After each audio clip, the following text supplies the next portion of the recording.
لي صدري ويسر لي أمري واحلل عقدة من لساني يفقهوا قولي ولا حول ولا قوة إلا بالله العلي العظيم أما بعد.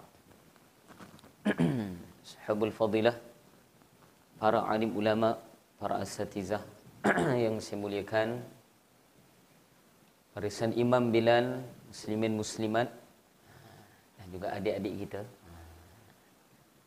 Awal sampai adik, alhamdulillah, terbaik. Macam itulah kena tunggu tok guru kan. Baru betul. Buat ilmu dia barakah kan. Alhamdulillah. Pertama sekali syukur pada Allah Subhanahu Wa Taala. Saya mungkin tak lama sikit. Tak lama lah, bukan saya tak lama. Tak lama kuliah ni. Suara tak ada. Masya-Allah. Sikit-sikit lah. Boleh ke? Kita baru nak mula balik pengajian Bidayatul Hidayah. Dan pada pengamatan saya, ni secara eksklusif. Saya jarang sebut saya punya pandangan lah. Tapi pada pengamatan saya, waktu ini memang sesuai kita bahas kitab Bidayatul Hidayah. Ternyata zaman ini terlampau banyak perkara yang tak perlu kita fikirkan hakikat dia. Dan bukan tempat kita untuk fikirkan perkara tersebut. Maka apa yang disebutkan di dalam Bidayatul Hidayah ni, perkara yang patut kita fikir dan kita buat. Dapat? Kita ambil tahu perkara tersebut, kemudian kita amalkan. Sebab yang ditanya kepada kamu bukan sahaja apa yang, akan tapi apa hasil belajar ataupun hasil ilmu yang kamu tuntut tersebut. Sama ada dia menjadi amaliah kamu ataupun tidak. Dapat tuan-tuan? Tak faham sudah? Jelas ke? Alhamdulillah. Hari ni kita warming up dulu. Bang kena buat ni dulu, stretching ke? Bukan. Stretching dalam kitab pun ada juga. Sebab ilmu ihsan ni dia tak boleh terkejut. Kan? Sebab ni dalam ilmu ni semua pancung memancung punya ni. Pancung memancung siapa ustaz? Pancung memancung diri sendiri. Melihat sejauh mana kita ini dengan Allah Subhanahu Wa Taala. Ditilik melalui kitab inilah. Kitab ni macam Quran. Aku tak ada. Orang sekarang. Dia nampak kitab ulama aja dia pening dah. Dia kata kita kena rujuk pada Quran dan hadis. Tapi ulama ni rujuk siapa pula? Kan? Peninglah zaman sekarang ni. Jadi kita jangan pening-pening dengan mereka. Biarkan mereka pening. Doakan mereka supaya mereka tidak pening. Kerja kita mengaji je. Kan senang tu. Nak pergi ambil benda lain kenapa? Mengaji dan melihat apa yang patut saya buat. Bukan orang lain buat. Saya yang buat. Dan apa yang perlu saya perbaiki. Dan apa yang perlu saya tambah. Jelas? Nampak dia tapi tak payah fikir pasal orang lain. Sini seronok sikit, sejuk kan? Semua sakit. Semua kat sini. Okey. Awal ini saya nak bawa, hari ni tak apa. Kita jadi halua telinga hari ni. Tak tahu panas ke, halua ke, tak tahulah. Kan? Kita bawa kitab Ayyuhal Walad. Ni warming up. Tapi saya sarankan yang, kalau bawa kitab tulislah. Sebab perkara ni penting. Ataupun ingat. Depan saya ni macam tara-tara Muhammad bin Idris Asy-Syafi'i kan. Cakap je seram masuk terus. Allahu Akbar. Okay. Di dalam Ayyuhal Walad, satu kitab Al-Imam, kitab siapa? Imam Ghazali. Memang saja bawa kitab Imam Ghazali. Sebab apa ustaz? Sebab Imam Ghazali ni memang rujukan kita daripada dulu lagi. Dan tak perlu takut nak bawa rujukan ni. Jelas tuan-tuan? Ini takut nak sebut Imam Ghazali pula. Dan barakahnya Imam Ghazali ni dah tahu dah. Dia meninggal 505 Hijrah. Sekarang ni 1443. Hampir 1000 tahun. 900 lebih. Barakahnya kitab beliau ni sampai sekarang kita mengaji. Jadi yang kitab yang baru-baru ni kita tinggalkan dulu. Bukan apa. Kita ambil dulu apa yang dah ada. Dah ada ni pun tak habis ngaji lagi. Kan? Sibuk benda lain pula. Dapat Okey. Di dalam kitab ini Ayyuhal Walad, Ayyuhal Walad bermakna dengan makna apa? Wahai anakku yang tercinta. Ayyuha walad. Ya ayyuhal walad. Wahai anakku. Tapi ayyuhal walad di sini dengan makna anakku yang tercinta. Siapa anak di sini? Pertama, kalau kita bahas secara khususiah kitab ini adalah kepada anak beliau. Minta nasihat daripada beliau. Maka nasihat itu ditulis di dalam surat. Adalah nasihat-nasihat dia. Nasihat pertama, kedua. Dia berbagai kitab. Ada yang meletakkan 17, ada yang meletakkan 18, meletakkan 19 mengikut terjemahan para ulama. Saya bawa dua kitab ni. Dua syarahan, kitab sama, dua syarahan. Dapat tuan-tuan Okey, Ayyuhal Walad dia risalah, surat. Zaman kita jadi kitab. Dapat. Orang dulu tulis surat je, zaman kita jadi kitab sekarang. Macamlah kitab Imam Syafi'i Ar-Risalah, sama. Ar-Risalah nama kitab Imam Syafi'i. Sebenarnya Ar-Risalah tu surat. Surat yang menjawab persoalan. Sebagian ulama mengatakan 300 halaman surat tu. Jadi kitab zaman kita juga. Allahu Akbar. Dan tak semua orang boleh baca kitab Risalah.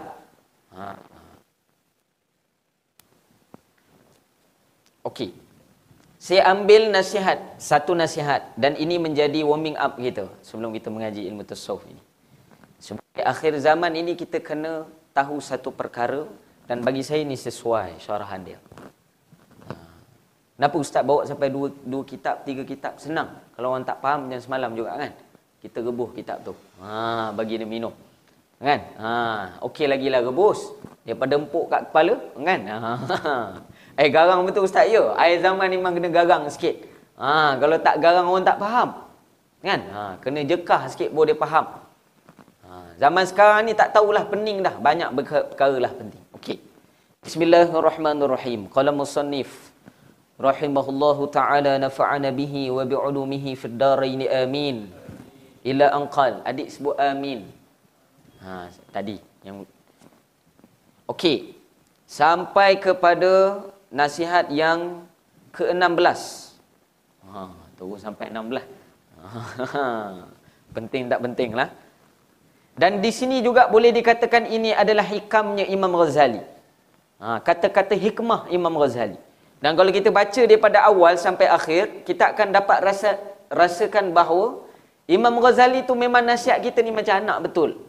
Betul. Memang apa yang dia cakap tu memang benda kita perlu betul. Merangkumi aspek ilmu aqidah, ilmu fiqh dan ilmu tasawuf. Ketiga-tiganya. Iman, Islam dan ihsan. Itu Imam Ghazali nasihatkan kita ini. Kita ambil sebahagiannya.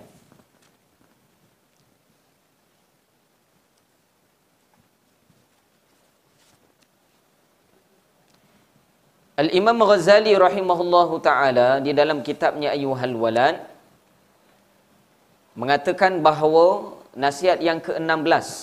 Apa dia nasihat dia? Tinggalkan 4 perkara, laksanakan 4 perkara. Tinggal 4 perkara, laksana 4 perkara. Ini kita tak tahulah sempat bahas tak bahas 4 perkara tu. Yang kena tinggal tu semua, kemudian amalkan 4 perkara, laksanakan 4 perkara. Yang ni 4 perkara kena tinggal dan 4 perkara kena buat. Kalau kamu buat ini, kamu beruntung. Kamu termasuk dalam kategori anak-anak Imam Ghazali rahimahullah ta'ala. Sebab mentaati apa yang dinasihatkan oleh beliau. Bahkan para ulama menyebut, guru-guru kita dalam sudut agama ini adalah Abu Ruh. Abunya ruh kita, bapa ruh kita. Dan mak ayah kita itu, bapa kita adalah Abul Jasad. Itulah baginda Nabi SAW. Baginda Nabi bukan Abul Jasad, dia Abul Bashar, lagi tinggi. Dan juga Abul Ruh. Abul Ruh. Jelas? Dan ilmu itu yang kita nak ambil, simpulan-simpulan ilmu tersebut. Ni 4 perkara ni disimpulkan oleh Imam Ghazali lah. Bagi Imam Ghazali penting benda ni, kena tinggal. Itu kalau kita ni rasa lebih pada Imam Ghazali, tak payahlah benda ni. Dah rasa alim lagi daripada Imam Ghazali. Maka Imam Ghazali letakkan pada kita untuk menjadi panutan, panduan bagi kita. Dapat? Okey.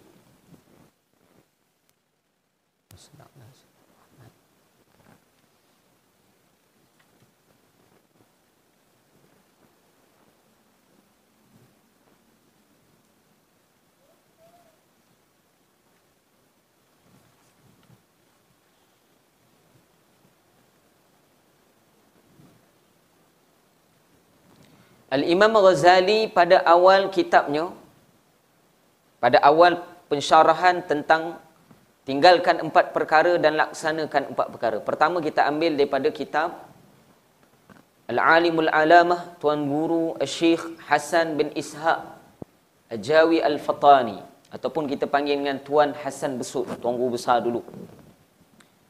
Kita tengok cerita biografi dia lah. Nanti cerita biografi panjang lagi kan. Dalam kitab beliau, ni kitab Jawi, diterjemahkan. Jawi dia di belakang ni. Bismillahirrahmanirrahim. Ayyuhal walad, ayyuhal walad, wahai anakku yang tercinta, kata Imam Ghazali.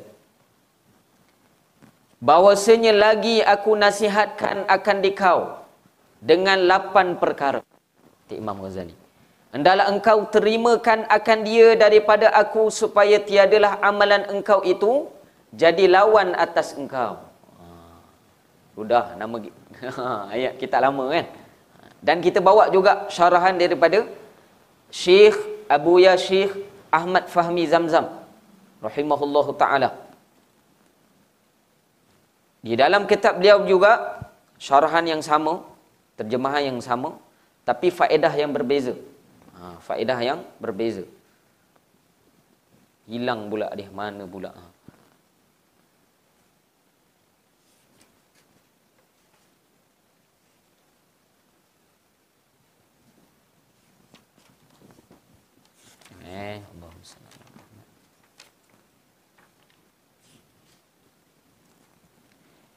Di dalam kitab Syekh Ahmad Fahmi Zamzam, syarahan ataupun terjemahan yang sama atau bahasa yang mudah, kata Al-Imam Ghazali, wahai anakku yang tercinta, sekarang ini aku akan menasihati engkau dengan nasihat yang terakhir, iaitu dengan 8 perkara. Terjemahan yang sama juga. Maka terimalah nasihatku ini, supaya ilmu yang ada pada dirimu tidak menjadi hujjah, yakni menjadi dalil untuk kemudaratan kamu ataupun kemudaratan engkau pada hari kiamat nanti. Imam Ghazali kata, hendaklah engkau tinggalkan, aku akan beri pada kamu ini nasihat ilmu, nasihat dan juga ilmu, yang mana perkara tadi tidak akan menjadi hujah. Ilmu ni tidak akan menjadi hujah kepada kamu. Apa maksud menjadi hujah?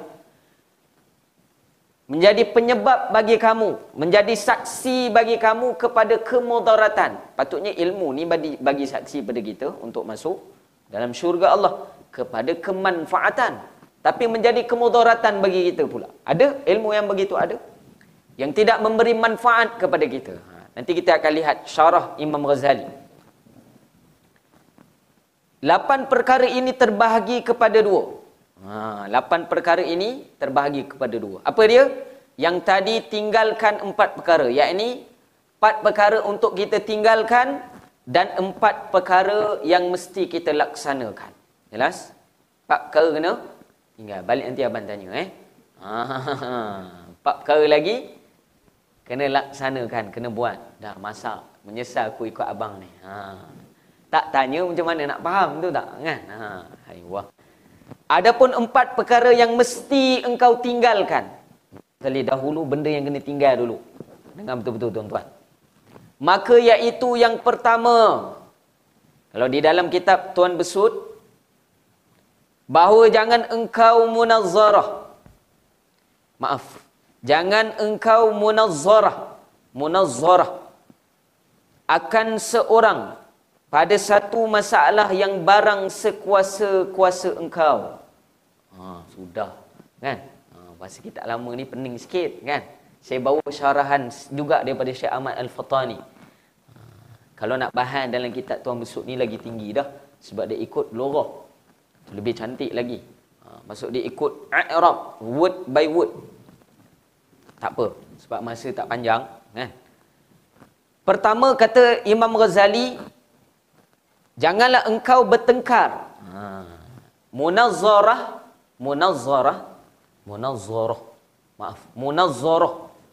Salah ejaan. Munazzarah. Apa dia munazzarah? Yakni bertengkar. Dan dia, para ulama menyebut dia tidaklah setinggi debat. Tapi dia hampir ke arah itu. Akan tapi bertengkar ini, debat dia ada baiknya. Tapi bertengkar ini memang perkara yang tak baik. Dia termasuk mazmum, benda yang perlu kita tinggalkan, bertengkar. Kata Imam Ghazali, janganlah engkau bertengkar. Pertama, dengar. Kita kena tinggal ni. Apa benda tinggal? Pertama, janganlah engkau bertengkar dengan seseorang pada apa jua masalah, kerana pertengkaran itu mengandungi bermacam-macam penyakit. Pertama, tinggalkan apa? Bertengkar, bergaduh. Siapa sahaja tinggalkan bertengkar. Sebab apa Imam Ghazali kata apa? Sebab di dalam bertengkar itu mengandungi bermacam-macam penyakit. Dan apa penyakit yang dibahaskan oleh Imam Ghazali? Kata Imam Ghazali, dosanya, yakni dosa pertengkaran tersebut, jauh lebih besar daripada faedahnya. Apa maksud itu? Kemudaratan pertengkaran ini lebih besar daripada manfaat yang kita akan dapat. Jelas? Jelas. Okay. Bagaimana Ustaz? Bertengkar ni betul tak betul? Akhir dia mesti menyesal. Kan? Mesti menyesal. Tambah dengan orang kita sayang pula. Kan? Selalu yang lagi sayang ni lagi tempered, kan? Lagi marah tu, marah betul, kan? Tak faham-faham dah, kan? 20 tahun duduk sama, takkan tak faham. Contohlah, ni nak kena tu. Dapat? Tak apa, kita bahas dulu. Sebab apa? Pertengkaran ini mengandungi penyakit-penyakit yang besar. Dan kata Imam Ghazali, mudarat dia lebih besar. Apa dia mudarat lebih besar? Imam Ghazali tak cerita bab tu. Yang saya sebut tadi, itu umum sangat. Imam Ghazali pandang lebih tinggi lagi. Apa dia? Sebab dosanya itu jauh lebih besar daripada faedahnya. Kerana pertengkaran itu sebab segala perangai. Perangai yang bagaimana kata Imam Ghazali? Pertengkaran itu sebab segala perangai yang jahat. Seperti riak, hasad, takabur, dengki, permusuhan, dan merasa bangga dengan kemampuan diri sendiri, dan yang lain-lain lagi. Dapat?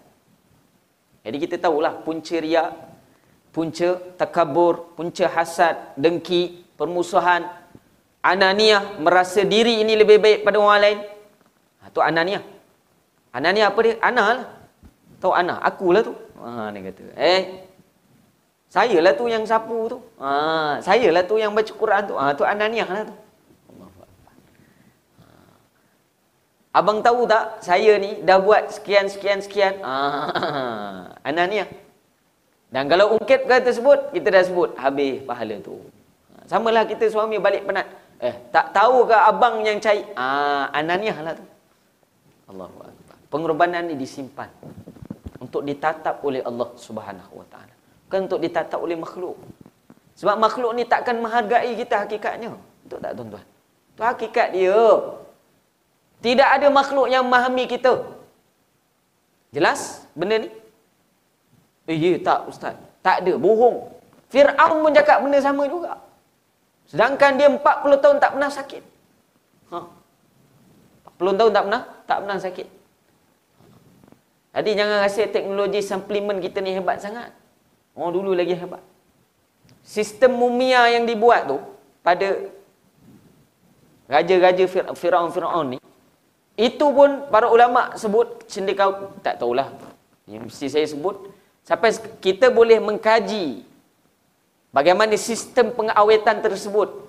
Tapi kita tak mampu nak adunkan bahan-bahan awet itu sesempurna mereka. Jangan banggalah dengan teknologi kita, tak hebat lagi. Kan? Okey. Kerana apa bertengkar ini menjadi perkara yang sangat dituntut oleh Imam Ghazali untuk kita tinggalkan. Pertama sebab apa? Dia punca semua benda. Yes? Sekarang kita fikir. Tafakur sekejap, fikir. Betul tak bertengkar ni akan menyebabkan riak? Ya. Bila bertengkar, dia tak cerita lain. Kan? Kau tak tahu ke? Tu dah sampai tu. Apa yang kita buat riak. Ketika itu. Ketika itu juga berlaku hasad. Bagaimana hasad? Kalau perkara ini, perkara yang kita katakan ini ataupun kita tengkarkan itu, perkara itu tidak diterima oleh pihak lawan. Ataupun orang lawan tu tak dengar cakap kita, hasadlah kita, marah kita dalam hati, betul? Dia ni, dia tak tahu aku makan garam dulu. Dia cerita makan garam. Dia tak fikir dia makan garam tu kena darah tinggi tu. Sebab makan garam tu lah jadi darah tinggi kan? Tak adalah tuan-tuan yang bagi darah tinggi tu Allah. Kan? Asbabnya makan garam lebih lah. Asbabnya. Nampak tuan-tuan Tapi garam ni ubat besar dulu. Dia asar Sayyidina Ali. Menghancurkan 70 penyakit. Ni garam ni. Sebelum makan, titikkan dengan jari manis kita pada garam. Jangan banyak, sikit je kat jari tu. Kemudian tempelkan di langit.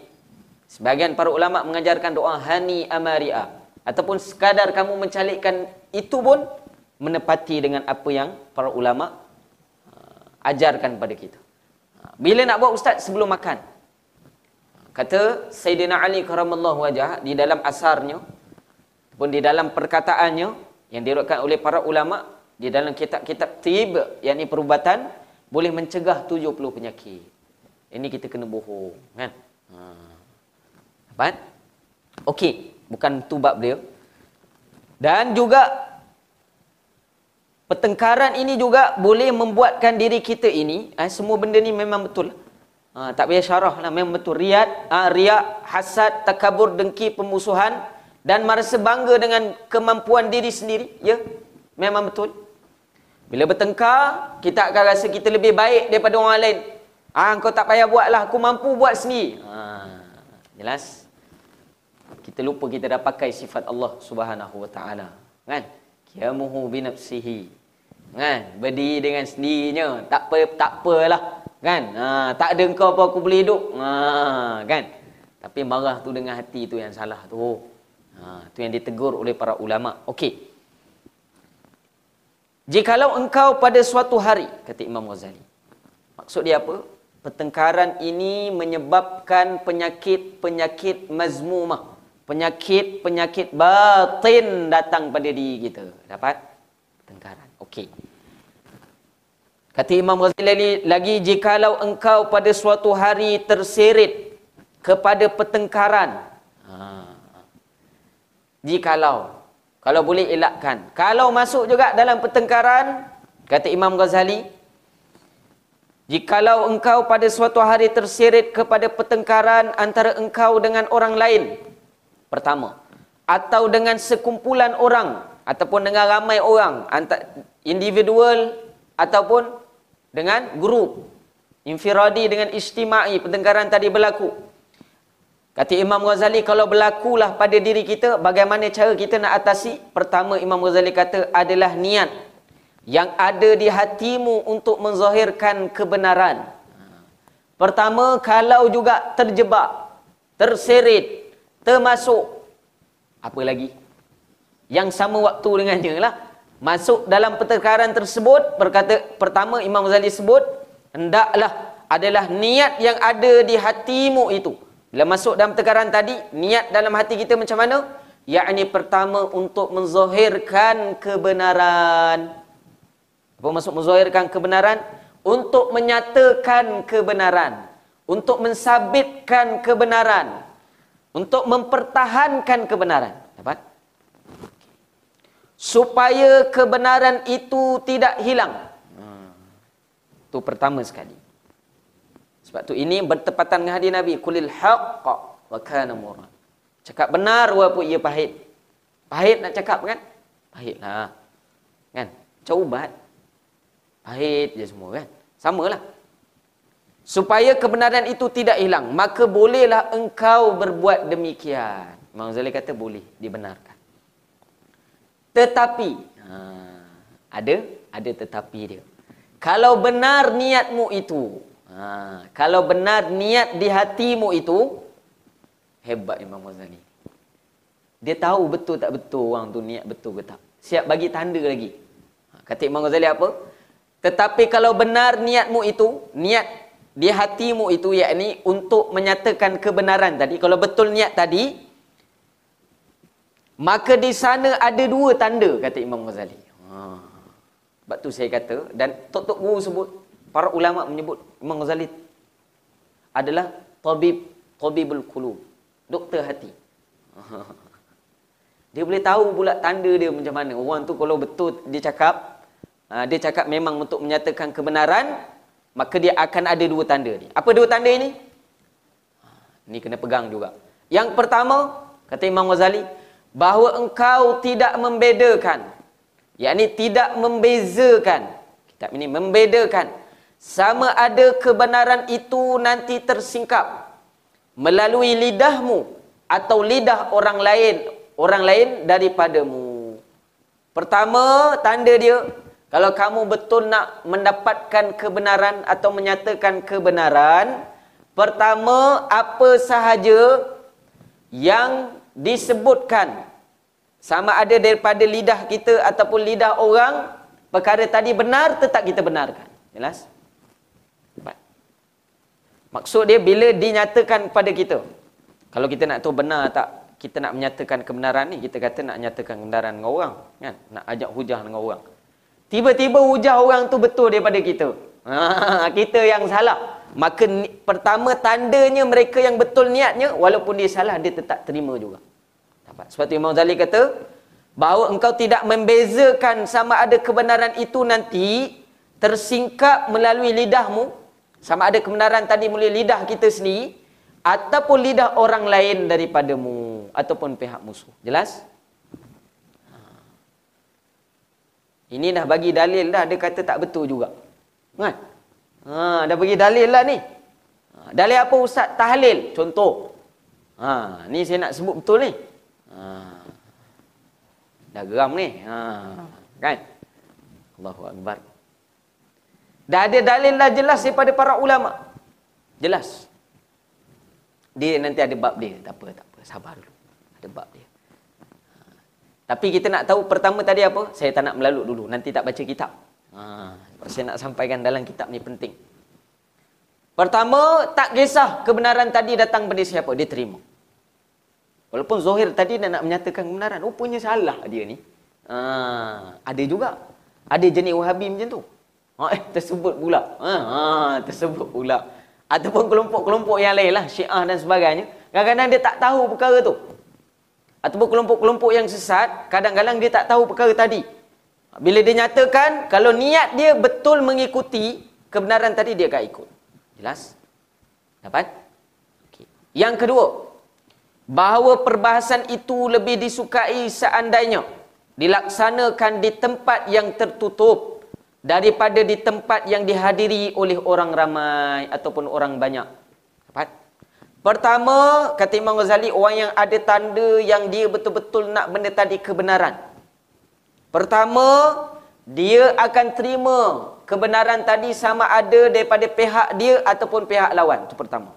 Yang kedua, dia lebih suka perkara yang dinyatakan tadi ataupun perbahasan yang dia nak bahaskan tadi ataupun pertengkaran dia tadi dilakukan di tempat yang tertutup di antara dia dan orang tersebut sahaja, bukan dia khalayak ramai. Nak tegur orang lain bukan dalam live, tidak.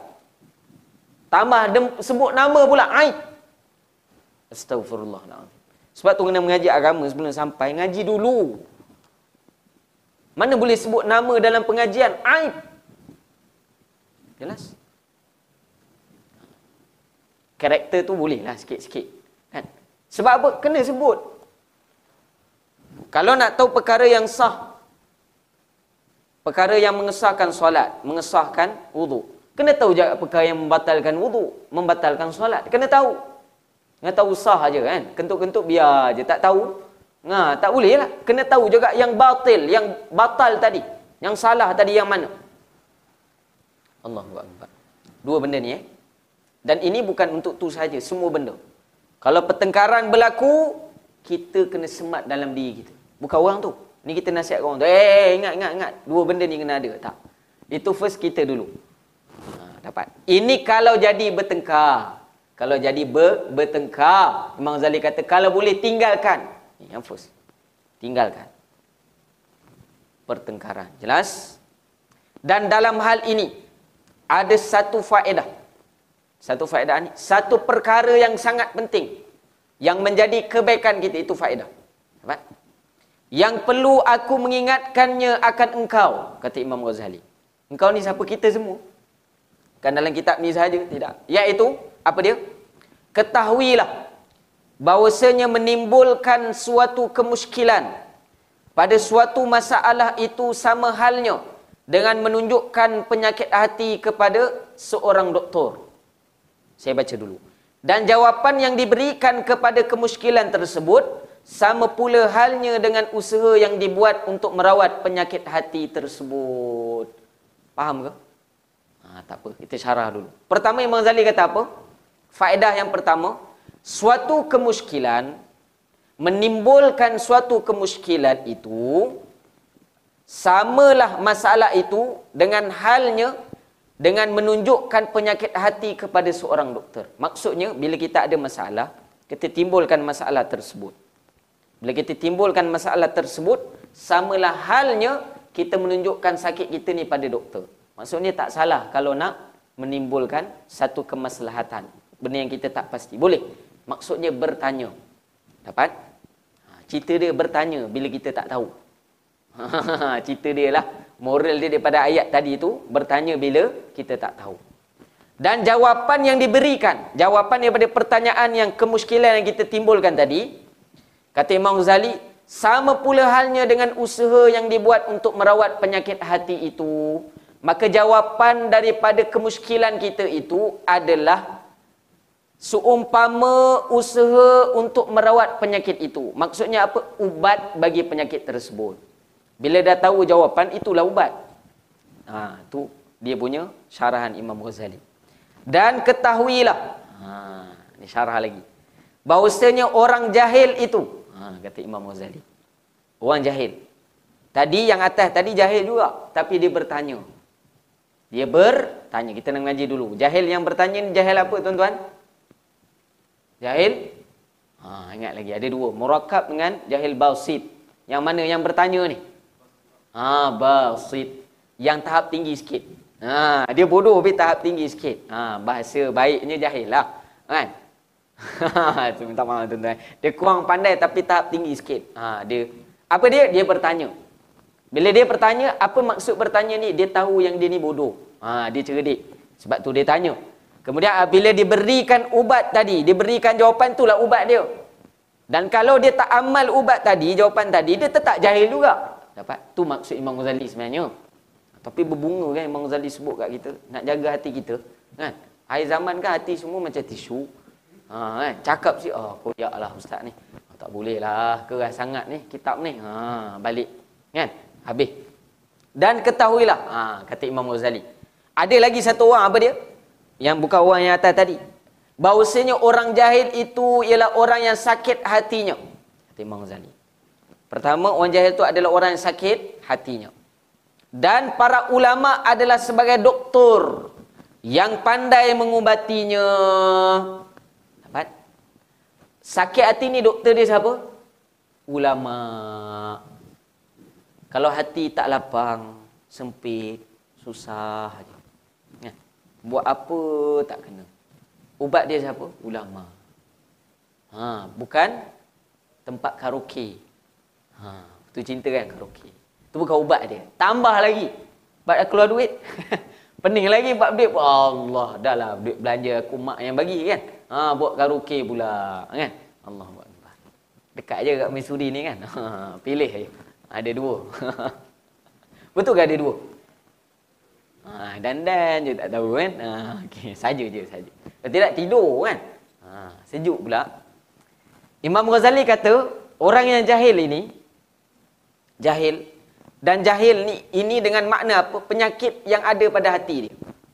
Jahil ni memang sakit hati lah. Tak ada benda yang tak sakit hati bagi orang jahil. Dan ubat dia adalah siapa? Ulama. Tabibnya adalah ulama. Dan orang yang alim, dengar betul-betul syarahan Imam Ghazali. Dan orang yang alim tetapi belum sempurna ilmunya, kata Imam Ghazali. Atau doktor yang bukan pakar. Maksud dia orang alim yang tak habis ngaji lagi lah. Maka ia tidak layak melaksanakan perubatan. Seumpama doktor yang bukan pakar, maka dia tidak layak untuk melaksanakan apa? Perubatan tersebut sebab belum habis mengaji lagi. Maksud kat sini Mazani kata apa? Tak semua alim boleh mengubati sakit jahil tadi. Jelas? Jahil ni boleh ubat Ni syarah dia kat sini. Ubat dia siapa? Ulama. Ulama yang akan mengubatinya. Tapi ulama yang bagaimana? Bukan alim celup-celup. Tuan-tuan, dia dengar YouTube 4 minit, dia jadi alim kabir. Alim kabir. Ro nipis. Kan? Tak tahulah alim tang mana, tak tahulah. Tuan-tuan, alim juga. Kan? Alim ni pun banyak syarat. Ada alim bicara, alim pelita, macam-macam alim. Kalau kita nak syarat kita tahu banyak. Akhir zaman ni macam-macam alim kita jumpa nanti. Jelas? Okey. Orang yang alim ini, alim yang tidak sempurna ilmunya ini tak boleh berubat. Sebab apa? Sebab dia tak boleh ubat ke tadi dia tak habis mengaji lagi. Jelas? Ni dah kena dah sebenarnya.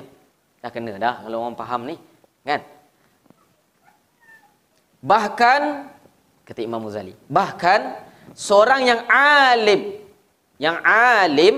yang telah sempurna ilmunya, dah sempurna ilmunya, atau seorang doktor yang pakar, tadi doktor yang tak pakar lagi, ni doktor yang pakar, belum tentu ia mahu mengubati semua orang yang sakit. Kalau kita ni sakit hati, kita pergi ke alim yang tak berapa alim, tak habis mengaji lagi, maka penyakit kita hakikat dia akan bertambah. Sebab bertambah keliru. Dapat? Seperti misal kita dah baca dalam hadis Nabi, betul? Seorang pembunuh yang membunuh 99 orang tadi kan, dia bertemu dengan alim yang tak habis lah. Nama dia Abid. Tukang ibadah. Maka dia terus menghukum orang tadi finnar, dalam neraka.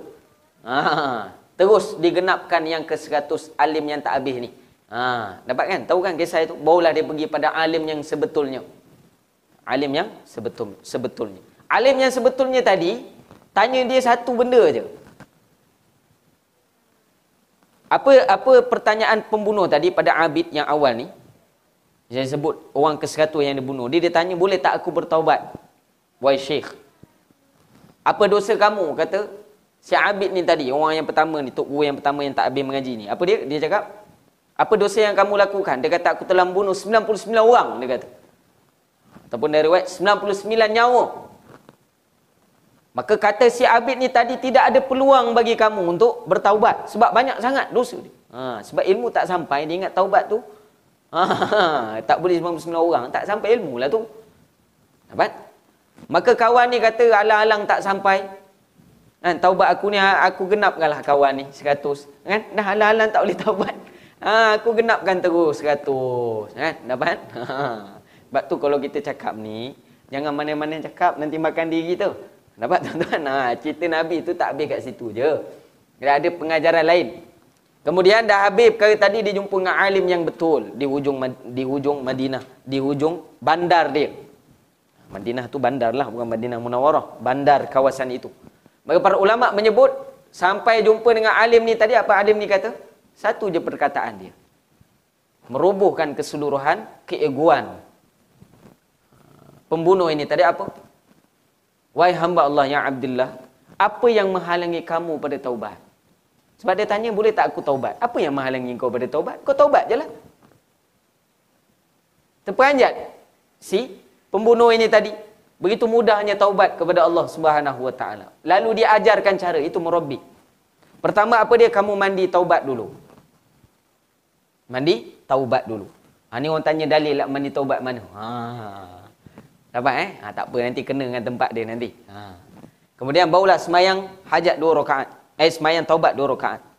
Dah buat dosa, hajat apa lagi? Taubatlah. Kan? Semayang taubat 2 rakaat. Semayang taubat dia dalil tak? Habis semayang taubat 2 rakaat sebelum tidur ada. Itu pun perlu dalil juga. Kan? Allahu Akbar. Peninglah zaman sekarang. Kemudian bertaubatlah dia. Cerita dia kita tahu semualah. Tak nak cerita habis kat situ. Ni beza alim yang habis mengaji dengan alim yang tak habis mengaji. Ada beza dia.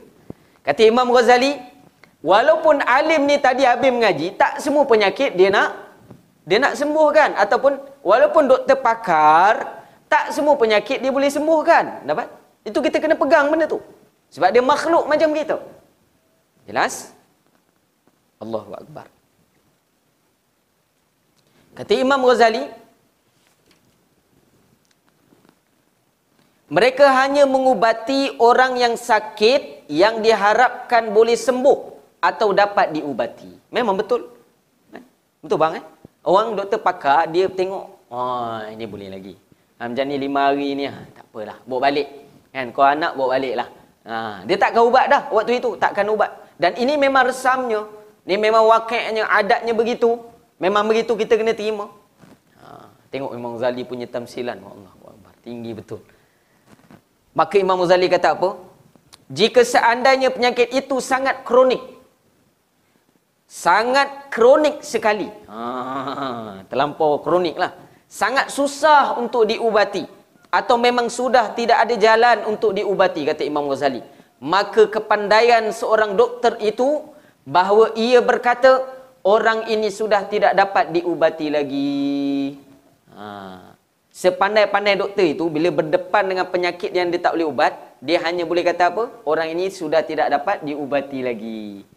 Itulah kepandaian dia. Sampai tahap tu je lah. Apa pandai orang pakar? Itu je lah. Orang ni tak dapat ubat dah. Itulah kepandaian dia. Betul apa? Bawa balik lah.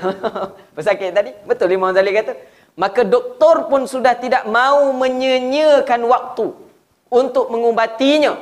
Kerana mengubati orang sakit yang seperti itu hanyalah membuang masa-masa sahaja. Membuang-buang masa sahaja. Jelas? Memang betul. Tak memberi manfaat kepada doktor tadi. Kemudian ketahuilah. Ni misal Imam Ghazali bawa. Bahawasanya penyakit jahil, yakni bodoh. Saya tak sebut. Memang ada dalam kitab. Bodoh telah sesungguhnya bahawasanya penyakit jahil yakni bodoh itu terbahagi kepada 4 perkara. Sebab tu saya takut tak sempat nak cerita ni. Boleh cerita satu ni. Satu perkara yang kena tinggalkan. Dalam dia syarah panjang lagi. Apa dia jahil ni tadi? Jahil ni kata Imam Ghazali ada 4 kategori. Kata Imam Ghazali, dan hanya satu perkara sahaja, satu jahil saja yang dapat diubati. Yang 3 lagi sudah tidak dapat diubati. Macam mana penyakit kronik tadi. Yang boleh cakap dengan dia, biar je lah kat dia. Dapat? Dapat? Okey. Yang pertama kata Imam Ghazali, apa jahil yang pertama yang tak boleh diubat? Imam Ghazali bahagikan 3 jenis jahil yang tak boleh diubat, satu yang boleh ubat. Yang pertama kata Imam Ghazali, orang jahil yang bertanya. Orang jahil yang bertanya dan menimbulkan masalah kerana didorong oleh sifat hasad dengki. Dia tanya tu bukan sebab dia nak tahu. Dia tanya tu nak uji tok guru tu. Tahu tak tahu. Dapat? Ni kena kat semua ni. Bukan Wahabi je, semua kena. Dia datang tu sebab dia nak tengok tok guru ni sedap tak sedap syarah ni. Kena tak kena dengan selera aku. Ni kata Imam Ghazali. Imam Ghazali kata apa? Menimbulkan masalah kerana didorong oleh sifat hasad dengki ataupun marah. Kerana dia marah. Dia tanya tadi kerana dia hasad ataupun kerana dia marah. Jelas? Orang yang seperti ini, kata Imam Ghazali, jikalau engkau berikan kepadanya jawapan yang paling baik, kata Imam Ghazali, pertama, paling baik. Very good lah. Pertama, paling baik. Pertama. Yang kedua, yang paling fasih. Bukan baik saja, fasih, kata Imam Ghazali. Yang ketiga, yang paling nyata. Jawapan tadi. Dan 3 je. 3 je. Yang pertama, Apa dia tadi Imam Ghazali kata? Jawapan yang paling baik, yang paling fasih dan paling nyata. Apa beza ni? Pertama, paling baik ni apa yang ada pada kita, ilmu tersebut kita sampaikan pada dia. Dan sampai tadi tak spesifiknya fasih. Betul? Bukan sahaja yang paling terbaik daripada kita, tapi fasih juga, paling fasih kita sampaikan pada dia. Kata susun ayat tu, pijak semut tak matilah. Nak bagi tanak kecil hati, berlapang dada. Paling fasih pada dia. Dan juga yang paling nyata. Nyata ni berfakta. Tak boleh ditolak, disangkallah, nyata, zahir. Tak nyata. Kata Imam Ghazali, walaupun 3 jenis jawapan ini yang terbaik, tak ada dah lebih daripada jawapan ni. Ini yang paling terbaik. Betul? Kata Imam Ghazali, maka sebenarnya jawapan itu hanya menimbulkan kemarahan dan permusuhan serta kedengkiannya sahaja. Jawab pun buat dia marah lagi. Dapat? Dia marah lagi. Wah, hebat lagi jawapan dia. Kan? Fasih lagi. Orang ni memang tak payah. Tak payah jawab dengan dia, kata Imam Ghazali. Saya kata kalau kamu jawab pun, apa yang akan jadi pada kamu? Apa yang akan jadi di antara pertengkaran kamu tadi dengan orang jahil ni? Apa yang akan berlaku? Yakni akan menimbulkan lagi ataupun menambahkan lagi kemarahannya, permusuhan serta kedengkiannya. Maka yang paling baik orang yang seperti ini, bahawa engkau tidak perlu menjawab pertanyaannya. Jelas? Dapat? Kalau nak bertengkar jumpa orang macam ni, tak payah tengkar. Tak payah bertengkar, kata Imam Ghazali. Tak payah sebut. Walaupun kamu ada PhD dalam bidang psikologi. Tak apa Ustaz, saya boleh kawal orang. Tak payah, Imam Ghazali kata tak payah. Tak payah buat sakit hati je. Kata Imam Ghazali, tak perlulah kamu menjawab persoalannya. Bukankah telah disebutkan di dalam sebuah syair? Kata Imam Ghazali apa? Dan syair kata apa?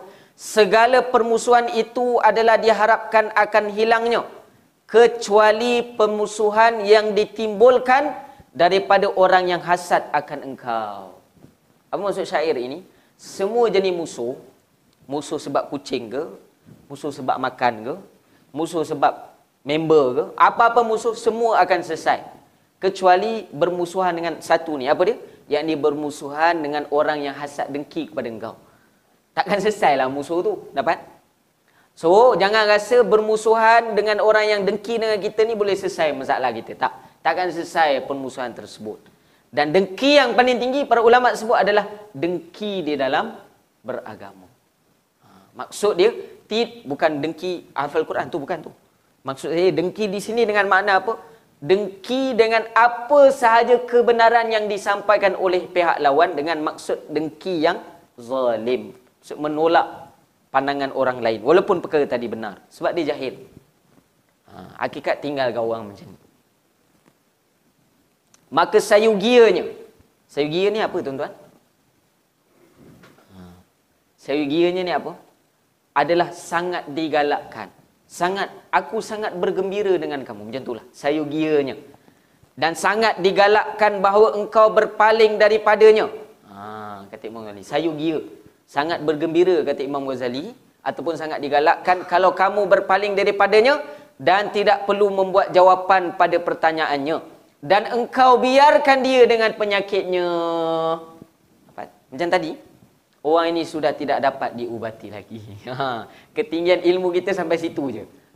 Kan doktor pakar kan macam tu. Cek, tak nampak pula. Kata ada kanser, tak nampak kanser pula. Ni tak boleh selamat dah, dia cakap. Itulah ilmu paling tinggi dia. Sama lah kita dengan jumpa orang hasad tinggi sama. Ilmu paling tinggi kita apa? Tinggalkan dia, tu je lah. Nak cakap apa lagi, dia tak faham. Dapat? Jelas? Akhir zaman ni kena tahu dah orang macam ni. Dah ke tuan-tuan? Dah jumpa belum? Biasa kalau dah baca kitab ni, jumpalah nanti. Jumpa nanti insya-Allah. Okey, tu satu bab. Tu baru satu ciri-ciri orang jahil yang tak boleh diubati. Tak boleh ajarlah kawan ni. Boleh sikit lagi ke tuan-tuan? Yang kedua. Okey.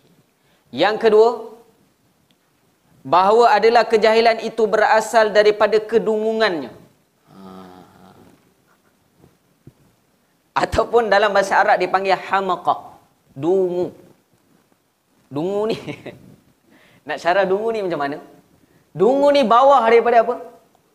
Bawah daripada bodoh lah. Bahasa kita ni dungu. Hamakah ni apa orang panggil? Benak. Benak tu benak tuan-tuan. Benak. Ilmu pembuka benak apa dia? Bengap lah, bengap. Benak, bengap ni sama lah. Sama dengan dungu. Kawan dia sama tu. Tahu ke? Tak apa, jangan tahulah. Tak payah jadi hamakah ni. Apa dungu ni kata Imam Ghazali? Sifat dungu pada orang jahil ni. Yang kedua, tak boleh diubati. Apa dia? Bahawa adalah kejahil itu berasal daripada kedungungannya. Yakni hamakah. Jahil dia sebab dia dungu. Sifat dungu ini juga tidak dapat diubati, kata Imam Ghazali. Seperti perkataan Nabi Isa AS. Nabi Isa pernah bagi tahu pada kita apa dia? Aku tidak lemah daripada menghidupkan orang yang telah mati. Akan tetapi aku tidak akan berjaya mengubati orang-orang yang dungu. Dapat? Dungu tu ada dengung sikit. Dungu kan? Ada dengung sikit. Dungu. Kata Nabi Isa, mukjizat Nabi Isa kan boleh menghidupkan orang yang mati. Dajjal pun macam tu besok. Dapat? Sama je. Tak samanya sihir lah. Takut kita tak dapat kenal besok. Tu kena tahulah perkara tu. Tu kena ambil berat juga. Dan Nabi Isa kata apa? Aku boleh hidupkan orang yang mati, tapi aku nak mengubati orang dungu ni tak dapat. Apa contoh orang dungu ni? Kata Imam Ghazali untuk kita tahu. Contoh pertanyaan orang yang dungu ini, kata Imam Ghazali. Seperti ada seorang yang baru sahaja menuntut ilmu. Ni orang dungu. Tanda orang dungu. Apa dia? Contoh orang dungu Imam Ghazali bagi tahu. Apa dia? Yakni contohnya ada seorang yang baru sahaja menuntut ilmu. Ia baru sedikit belajar ilmu akal dan ilmu syarak. Ilmu akal dan ilmu syarak. Lalu ia bertanya dan mengiktirad. Mengiktirad. Apa dia mengiktirad ini? Mengkomplain. Ini tak mengkomplain. Ataupun dalam bahasa lain, rad. Menolak. Mengkritik. Terhadap seorang alim yang dalam ilmunya. Yang telah lama menghabiskan umurnya dalam mencari ilmu akal dan ilmu syarak. Dapat? Ni orang dungu. Orang ni orang apa? Orang dungu. Dapat? Dia baru belajar, tapi dia pertikaikan orang yang dah lama belajar. Ini orang dungu, kata Imam Ghazali. Kata Imam Ghazali lagi, sikit lagi nak habis dah. Si dungu ini, kata Imam Ghazali, si dungu ini sebenarnya tidak mengetahui huraian masalah dan ia menyangka bahawa masalah yang muskil, yakni masalah yang sulit baginya itu juga masalah yang sulit juga terhadap si alim yang dalam ilmunya tadi. Dapat? Dungu ni biasa sifat dia apa? Dia akan rasa apa yang dia tak tahu tu, ataupun apa yang menjadi kemuskilan bagi dia tu besar, dan dia juga besar bagi orang lain. Dapat? Jelas? Bagi dia, tak apalah, nanti saya bagi contoh. Nanti kita baca dulu. Allahu Akbar. Jadi apabila si dungu ini belum sampai ilmunya seperti kadar ilmu si alim itu, kerana tak sampai kadar ilmu tu, maka pertanyaannya itu adalah dikira daripada kedungungannya. Dapat? Kalau dia tanya kat kita, itu daripada dungu dia. Dapat? Maka soalannya tidak perlu dijawab. Kenapa tak dijawab? Kalau kita jawab, kita sama-sama dungu. Sebab Nabi Imam Ghazali sebut, sebab soalan dia pun termasuk dalam dungu dia tadi. Kalau kita layan dungu dia, kita pun sama-sama dungu. Okey, apa maksud Imam Ghazali kat sini? Sama halnya, ni yang tak akhir. Para ulama, ada seorang Tok Guru. Dia sebut pada Tok Guru, dia datang ziarah Tok Guru. Saya pernah cerita kot kat sini. Dia cakap pada Tok Guru, dia pun ceritalah muskil yang besar bagi dia ni. Dan dia rasa Tok Guru kena selesaikan cepat benda ni. Masalah besar bagi dia ni. Apa dia? Antara dia adalah amalan-amalan yang terjadi di tanah Melayu. Ni benda yang kenyataan disebutkan oleh misal-misal para ulama. Benda ni daripada Imam Ghazali dah berlaku dah. 900 tahun dulu dah. Jadi dia macam-macam nama je air zaman ni. Dia sejak macam ni kan. Macam kita tukar-tukar kereta, tukar baju macam tu lah kawan ni. Sama je. Hakikat sama je, orang dungu juga. Sama je orang ni. Walaupun intelektual lah soalan dia. Intelektual lah soalan dia ni. Apa antara intelektual? Mengapa perlu mengikut mazhab? Sedangkan kita perlu mengikut Al-Quran dan Sunnah. Intelektual lah. Intelektual. Kenapa kena ikut ulama mazhab? Tapi patutnya kita ikut Quran dan Sunnah. Ini soalan orang yang dungu. Kenapa saya sebut orang dungu? Memang dungu lah. Mazhab tu datang dari mana? Bukan Quran Sunnah. Dapat? Ada tanya mazhab ni, kenapa kena ikut mazhab? Tak ikut Quran Sunnah. Mazhab kan ikut Quran Sunnah. Tak kau pening tu, itulah nama dungu tu. Itulah Imam Ghazali sebut. Maka orang ni jumpalah dengan Tok Guru. Orang yang macam ni jumpa dengan Tok Guru. Orang ni ramai tuan-tuan, perasan tak? Tak perasan lagi, kesian tuan-tuan. Tak ikut media sosial. Kena perasan ni, dungu ramai dah sekarang. Dan jangan kita terdungu dengan mereka ini. Dapat? Bukan bahasa saya, dungu ni bahasa ni jangan marah dalam dan kitab. Bahasa dan kitab. Bila kata dungu tu baru sedar. Kata kurang pandai tu nanti dia faham dia lain pula. Tunggu dungu, senang. Maka Imam Ghazali ajarkan pada kita, kisah tadi, Tok Guru ni tadi, satu orang ni, dia kata, wahai Tuan Guru, kenapa kita terus mengambil daripada Quran dan Sunnah? Kenapa kita tak terus mengambil daripada Quran dan Sunnah? Sedangkan itu adalah sumber utama bagi kita. Tak perlu kita ikut-ikut ni pandangan-pandangan ulama, sebab ulama pun buat salah. Ini soalan pada para masyayikh. Maka Tok Guru ni, dia pun biarlah orang dungu ni bercakap. Orang dungu ni memang dia suka bercakap. Bagi dia bercakap. Maka dia bercakaplah sampai habis. Tok Guru pun tengok kemah sangat ni. Kan? Orang tahu kata, kemah sangat dah ni. Kan? Pak Long ni kemah sangat dah ni. Kemah-kemah. Panggillah orang rumah, buat air. Buat ayak sikit. Dia pun buat ayak lah. Tok Guru buat ayak, bawa kat dia. Maka orang dungu ni kerana dia kehausan, kan? Penat bercakap syarah depan Tok Guru. Syarah kedungungan dia depan Tok Guru tadi. Maka Tok Guru tak jawab apa lah. Tok Guru kata, dah penat sangat ni. Cakap kan, minum dulu. Tok Guru cakap. Bawalah air dengan cawan-cawan. 2 cawan. 1 jug. Maka Tok Guru, kerana adab dia bagus, orang dungu ni beradab juga kan. Dia nak tuangkan air pada Tok Guru. Samalah. Air dah sampai, dia nak tuangkan. Tok Guru kata, jangan tuang. Minum terus. Tok Guru kata. Minum terus daripada jug tu. Faham tuan-tuan? Dia kata, mana boleh Tok Guru? Nampak betul dia cakap kan? Nampak apa tu agak-agak? Nampak dungu? Nampak betul dungu tu. Betul. Minum terus daripada jug.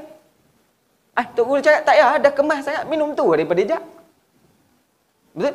Apa pakai cawan lagi? Dah kemas sangat ilmu. Begitulah tuan-tuan. Tu misal tu dah jawapan dah. Tu Tok Guru cakap, begitulah kita. Quran dan Sunnah tu sumpama jug dia lah. Maka qadar yang kita mampu minum itu, qadar dia ditentukan melalui cawan. Dapat tuan-tuan? Maka cawan inilah seumpama ilmu-ilmu yang dibahagikan daripada Quran dan Sunnah. Adanya cawan akidah, adanya cawan fiqh, adanya cawan tasawuf, adanya cawan tajwid, adanya cawan hadis, adanya cawan mustalah hadis, ada cawan-cawan dia. Dan kamu boleh minum mana-mana cawan saja dengan syarat habis. Dapat? Dan minum tadi dengan betul caranya. Turun minum kat jap. Tak nak pula dia. Begitulah kita hakikatnya. Dapat? Dia sedar dia dungu. Akhirnya, orang dungu ni sedar juga dia dungu. Akan tapi Imam Ghazali sebut, dan betul lah Tok Guru ni mengamalkan cara Imam Ghazali. Tak jawab pun soalan dia. Jawab dengan apa? Dengan jak dan juga cawan tersebut. Dapat? Kalau orang ni datang rumah kita, macam itulah kita buat. Kan? Jangan marah dulu. Jangan marah. Bagi dia dungu habis dulu. Dia cakap habis dulu. Begitulah adab kita. Dapat? Itu nombor 2. Nombor 2 lagi 2 lagi kita sambung akan datang. InsyaAllah. Nombor 9 dah tuan-tuan. Maka 2 jenis orang ini. Pertama, tadi apa? Orang jenis jahil tadi apa? Yang pertama tadi? Yang berhasad. Maka ini tinggalkan. Jangan cakap dengan dia. Maksudnya kalau dia tanya apa, tak boleh jawab lah. Inilah jahil yang dimasukkan oleh Imam Syafi'i. Inilah jahil-jahil dia. Kalau datang seorang jahil ni, kata Imam Ghazali, kata Imam Syafi'i, kita ma'ruf, kata Imam Syafi'i. Kalau didatangkan kepada kamu, kepada aku ini 10 orang alim, aku boleh jawab satu-satu soalan ni. alim. Tapi cukup kamu bawa satu orang jahil. Jahil yang macam ni, jahil ni. Ni jahil yang macam ni. Pertama dia berhasad. Pertama. Jahil yang berhasad. Yang kedua jahil yang kerana kedunguan dia. Dapat? Dungu dia sebab apa dungu ni? Hakikat dia yang kita faham kat sini apa? Sebab dia tidak pernah untuk menerima pandangan orang lain. Maka dia termasuk dengan orang dungu. Dapat? Ini lagi berat. Ini yang dia katakan sesat dalam terang. Ni. Dapat? Sesat dalam gelap ni boleh tahan lagi, jumpa cahaya boleh ikut. Kalau sesat dalam terang macam mana tuan-tuan? Imam Syafi'i ada riwayat membawa pelita waktu siang. Ni nak cerita bab ni. Betul dia kata Imam Syafi'i tak bertasawuf. Tu bertasawuf lah tu. Nak beritahu kat orang ni ramai zaman dia dungu. Bawa tu, kena bawa tu. Dalam terang kena bawa lagi pelita. Supaya tak nampak kebenaran tadi.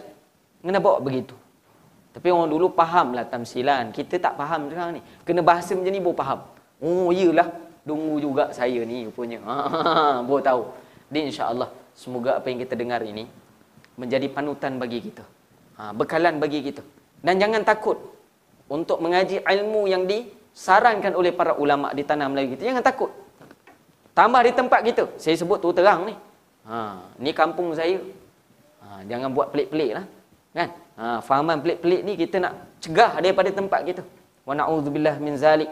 Jangan dia merebak kepada yang tidak sepatutnya. Sebab penyakit ni dia akan pergi macam mana ni? Dia jadi dungu nanti. Ni. Cakap macam mana pun tak jalan dah. Memang tak jalan. Memang tak jalan. Wallahi takkan jalan. Try lah macam mana pun. Boleh insya-Allah. Dua lagi kita akan sambung lagi insya-Allah. Wallahu subhanahu wa ta'ala a'lam.